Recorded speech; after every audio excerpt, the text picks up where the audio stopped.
God's sake. Look at the state of that. Can't be arsed now. How do you like your eggs in the morning? I like them cooked, Dean, if you don't mind, cooked. So today I'm going to make a frittata. Alright, if you don't know what a frittata is, it's basically a posh, not even posh, it's an Italian omelette. And they're great, alright, because we all know eggs are pretty much a saviour in this cost of living bullshittery. I won't go on a rant, I promise. Because they're cheap, they're nutritious, you can do so much with them, you know, we can bake with them. What else can you do? Other egg things. Frittatas are great for like hoovering up leftover ingredients in the fridge. You've got like a bit of meat you want to chuck in there, you can. You've got, you know, some veg you want to chuck in, and like half a pepper or something. You can chuck it all in and it's going to make something nice. But this frittata is going to be quite a basic one, quite a simple one, so it allows you to kind of adapt it to how you want it. Bloody crow out there eating my freaking grass seeds. Piss off! It's my house. Now, of course, I will put all the ingredients in the description below this video, because I've had some people like saying they can't find the ingredients in some of my videos, but I'm just going to show you. See, it says more there. Click that, and then it will show you all the ingredients. Look, so they are down there. Trust me. But these are the main ingredients. Obviously, we've got some spuds. Got some bacon from the butcher's this morning. You don't have to put that in, but I'm going to. Again, optional. I've got some parmesan. I'm going to grate that in as well at the end. And some onion. I'm obviously not going to use like all of this. This is half an onion. Can you imagine how huge that was? I'm probably going to use just under half of that. So to you, one small onion will be sufficient. Obviously, we're going to have some salt and pepper. Use your fat of choice. Oil. We've got rapeseed oil, but I'm going to use a bit of beef dripping because I've got some, because it is delicious. And of course, not forgetting the star of the show, the eggs from my little egg prison that I've made here. He don't look very happy, does he? If you want some, I'll give it you. Get back in prison. But what I do need to do is a little bit of prep. What I'm going to do first, we'll start with this big fat off baby's head of an onion. All right, I don't know what the farmer did to that. Okay, and just going to trim that end piece off. Now I'm going to dice this up fairly small. Okay, I don't want like huge chunks of onion. So look, we all know how to dice an onion. If you don't, I've actually done a video on this years ago. So go and have a look. Cut into it and just dice that fairly small. Get rid of those khaki bits, we don't want that. Get that into a bowl, ready to go.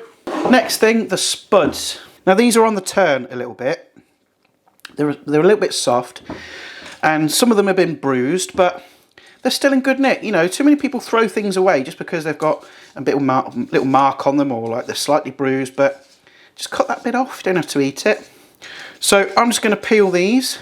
Well, this one looks alright actually, doesn't look too bad. I'm going to peel these, and then we'll dice them up.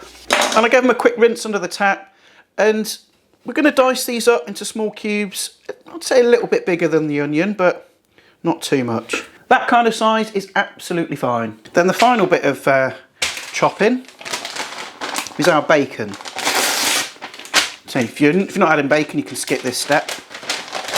I've got some very nice smoked streaky bacon from my butcher. And the great thing about butchers is you only need to buy what you need. I only needed 4 rashers, so that's what he gave me. And I'm just going to roughly dice that up into little lardons, which I'm going to take the bacon over to a cold pan.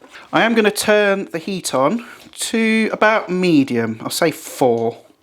Okay, I don't know what that is in gas, but well, till it's hot enough really. And the reason we start it from cold is because if you just put it into a straight hot pan, yes, it's going to crisp up nicely, but by starting it in a cold pan, it's going to start to render some of the fat out, you know, which is going to add flavour to our frittata. I'm probably going to add a bit of beef dripping in there as well for extra flavour. So as I start to warm this through, you'll start to see the fat coming out. Yeah, so that didn't work. It's been like a couple of minutes, and there's not actually that much fat come out of there. So thanks, bacon, for being a total arse and showing me up in front of my followers. Appreciate it. But I've got some beef dripping here. I'll add a little knob of that. There you go. Yeah, so obviously I'm going to fry this off for a minute or so until that bacon is nice and crispy. Alright, obviously not burnt. Right, anybody that eats bacon or likes bacon pale and floppy and just not very nice, you're a psychopath. Okay, so once your bacon is nice and crispy, get this out onto a plate for 1 second, but keep the fat, or as much of it, in the pan. Then back on to the heat, and I am going to add a little bit more beef dripping. Or again, use whatever fat you've got. Okay, and then straight back in with your onions and potato. You get that kind of all mixed together. Don't worry too much about the aggressive sizzling. You kind of want this on a bit of a sort of medium to medium high heat, because we actually want to slightly caramelise the onions and the potato, just a little bit. Whilst that's doing that, I'll just get on and whisk up the eggs. Just get those eggs cracked into a jug or suitable vessel. And of course, just give them a whisk. Good old beat up. That's it, they're ready to go. Let's turn our attention back to our potatoes and onion. You can see they're sort of starting to catch a little bit, but obviously make sure it's not burnt. You don't want burnt frittata, that's no good for anyone. So this is the potato and onion mixture after about 3 to 5 minutes, okay? See, got a bit of scorching there. Whoa, steady on. Got a bit of scorch in there, but it's not burnt. Got some nice colour there. But the potatoes aren't cooked yet, obviously. So, what I'm going to do is just add a little splash of water. Don't need a lot. It's just going to create some steam. And whack a lid on there, or a plate, anything you like really. And then give that another, I'd say another 5 minutes or so. Just until the potatoes are pretty much cooked all the way through. You can test it with the point of a knife. But yeah, we need to cook the potatoes.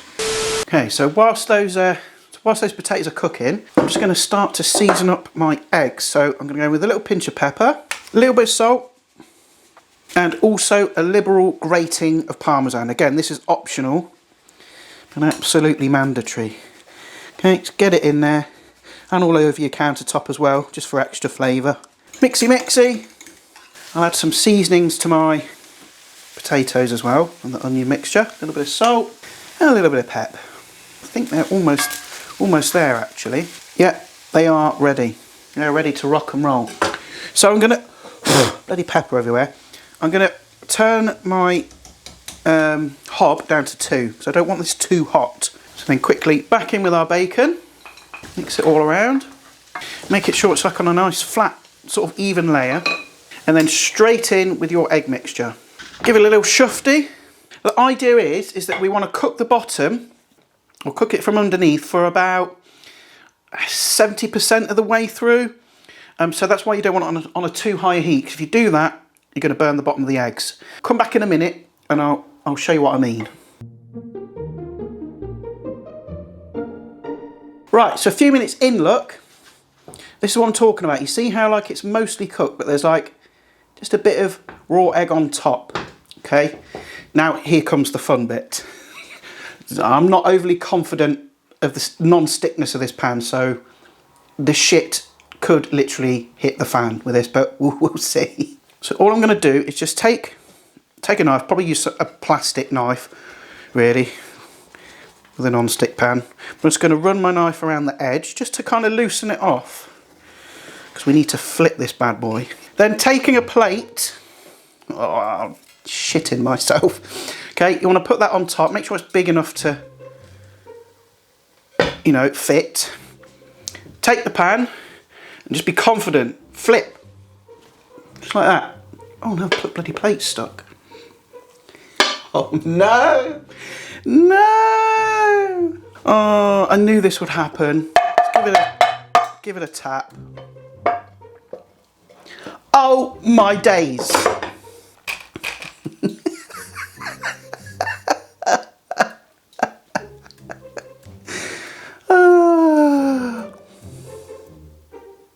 God's sake, look at the state of that. Right, well, what I'm going to have to do is this look. Let's just make scrambled eggs, shall we? Yeah, so today, folks, we're making a potato and onion and bacon egg hash. I am going to post this because look, right, it's a bit of fun, wasn't it? Laugh at my expense. Yeah, it just goes to show that not everything goes to plan in the kitchen. So if anything, this should just boost your confidence, all right? That I don't always get everything right. It's just, I need a drink.